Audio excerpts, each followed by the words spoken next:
Hey, good evening, everyone. This is Lacy Johnson, your host of the Lacy Johnson podcast, where we bring you commentary on current events and other ideas. And we also have very special guests on our show. This evening, we're going to talk about the current state of the economy. Now, I just left the gas station. I put in 3/4 tank of gas, and it cost me $82.47. Now, the same amount of gas a year or so ago, I think I was paying in mid-30s or so for it. And it's just one of the indications of what's going on with this economy. And let's face it, I don't know where else to point the responsibility and accountability except the current administration. Look, I told everyone that this is what will likely happen because there is a trade-off between the environment and the reduction of carbon and less use of fossil fuel and the economic impact. And right now we have a lot of, and I don't know any other way to put it, leftist zealots who thinks the economy be damned. And this is what happens when you have that attitude. You cannot take all the action that they're taking, closing down pipelines, and the things that they're doing with the government leases on federal lands to drill for oil. And I don't want to get into details of that because the other side got their narrative that's really not correct. You can't do those type of things. You can't start a war in Ukraine and those type of things without expecting for it to have impact on our economy. Now, the interesting thing about it is that even though they are, in a lot of ways, shutting down America's capabilities of producing energy, gas, oil, they are going to other countries and buying it there as if that's not impacting the economy. So inflation is running rampant. For all kinds of various reasons, supply chain, but one of the main reasons is that you cannot just print money to pay people not to work or to pay people to unnecessarily stay at home and expect for it not to have an impact. Now, the challenge that we have as a country, I think, is that most people either don't understand economic issues, monetary policy, fiscal policies, or they don't care about it. And so that's how politicians get away with running the debt up to $30 trillion, buying votes by giving people free money without paying for it at the poll. Now, there's all kinds of ways we can approach the inflation issue, but I like to, when I'm talking to my friends and trying to get them to understand when they're cheering about the checks they're receiving in the mail, that you just cannot print money, dump it in the economy without causing inflation. And that there's no such thing as a free ride. There's no such thing as a free check. You're going to pay for it one way or the other. And so one of the ways we're paying for it is at the gas pump. And I'm a big fan of cage-free eggs. And I was in the store the other day and it was like $6 a carton for a 12 egg carton. And so that's what I try to explain to people. And I even try to break it down even more simple. The more dollars you put in circulation, the more each individual dollar is worth, and the more of those each individual dollars you're going to need to buy something. And once again, that tend to go go over the heads of a lot of people. I try to explain the impact of the national debt and deficit on the economy and how that can have an impact on inflation. And most of the people that I know, they still look at it in terms, well, they got a group ID kind of view of things. I voted for this guy, so there got to be another different explanation of why we have inflation. It's the Russians, and they buy into that without digging into the economic principles behind it. So yeah, the inflation is going to get worse. I think today the Fed had another round of interest rates raising, and here it's the highest it has been, I don't know, in decades. And really because we are in a very precarious situation, and that we know the Fed is going to have to continue to take aggressive action to get it under control. And I don't want to, and I got some other issues to talk about, and I don't want to go too far back in history. But as I talk to my friends and associates, the main role of the Fed is to manage the money supply, to strike a balance between the inflation rate and the unemployment rate.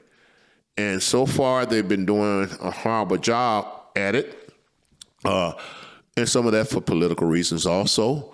But if we flash back in history, the Great Depression, in large part, was caused because the Federal Reserve did not do its job. I'm a big fan of the late Milton Friedman, and he had a saying that if one government agency does not do its job, the solution of government is to create another government agency. And I'll explain that the whole Depression started in large part because of a run on a bank in New York City. I think it was called the Bank of the United States. And the long story short, the Fed sit back and didn't supply money to that bank on a short-term basis. And by the way, the word reserve in Federal Reserve is that we got this reserve of money that we can put into the economy when it's needed, so something that happened like in the Great Depression will not happen again. And getting back to that example, the Bank of the United States started running low on cash. And instead of the Federal Reserve supplying that cash, it let the bank go under. And it kind of had a ripple effect. And what the late Milton Friedman, what he was pointing out, that if the Federal Reserve had done its job, it would nip the run on the banks in the bud, so to speak. But since it didn't, we had the run on the bank, people panicked, and because the Federal Reserve didn't do its job, we end up with a second federal agency called the Federal Deposit Insurance Corporation. And that's just to give people a sense of comfort when they think their bank is running out of money, that they know the government is going to back a guarantee. I think it's last I saw it was up at $250,000. But the bottom line is this: we have flooded too much money into circulation, leads to inflation, and we're going to have to take some aggressive action to do that. And it's affected every American pocketbook. And we didn't have this issue the last administration. And I don't think it's coincidental. Well, I know it's not coincidental. It's policies that's causing this. And it's predictable policies that's causing this. Now, of course, it's also having an impact on the stock market. A good friend of mine was just saying the other day he's lost about 15% of his investment recently. And that's going to always have a problem. And as expected, in polls, 95% of Americans identify inflation as the top serious concern of theirs. And let's face it, and I'm not an economic expert at all, but I understand some of the basics of it. But let's face it, it's going to take a while to get out of this. Now, I mentioned, and this is about the economy again, there are shortages out there. The two shortages that I think of, first of all, a shortage of fertilizer. And the shortage of fertilizer means a shortage of our food in our food supply.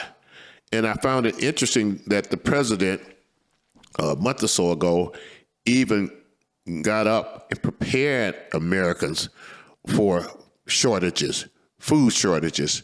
This is America in 2022. And we're talking food shortages because of some of the policies. And I find it curious that the war in Ukraine broke out once we got a new administration. For 4 years, it seemed like to me, Russia, North Korea, Iran, a lot of these countries, for lack of a better word, tend to behave and didn't cause us any issues. As soon as the new administration came in, North Korea resumed testing of missiles that they hadn't done before. The war in Ukraine broke out. The Soviet Union invaded Ukraine. And by the way, even though this is on the economy, there's some history behind the war in Ukraine and promises and commitments that was made to Russia concerning Ukraine and Poland relative to NATO. And some of those commitments were broken, and it started some concern on the side of Russia. And they looked at the Ukraine, Poland, and some of those other countries as a buffer between them and NATO. Now, we've talked about that before.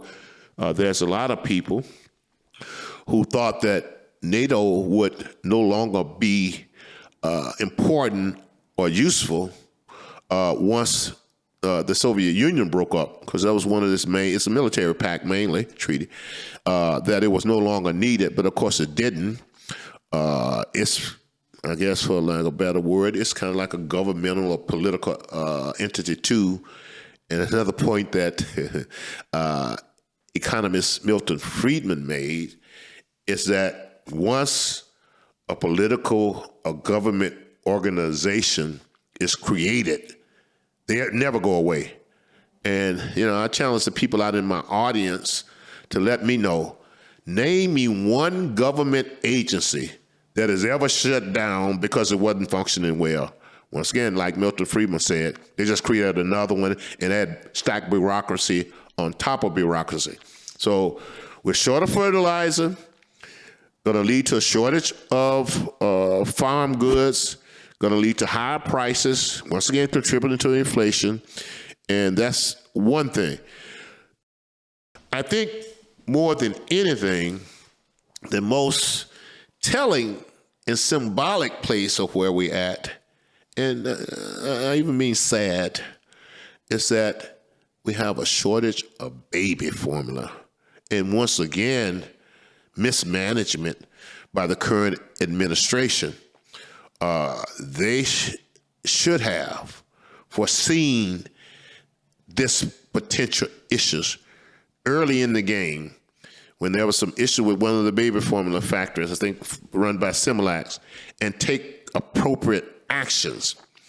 But here's the thing, and this is kind of like the sad state of our politics. It's all show. It's all about public relations rather than actual policies that give you good results.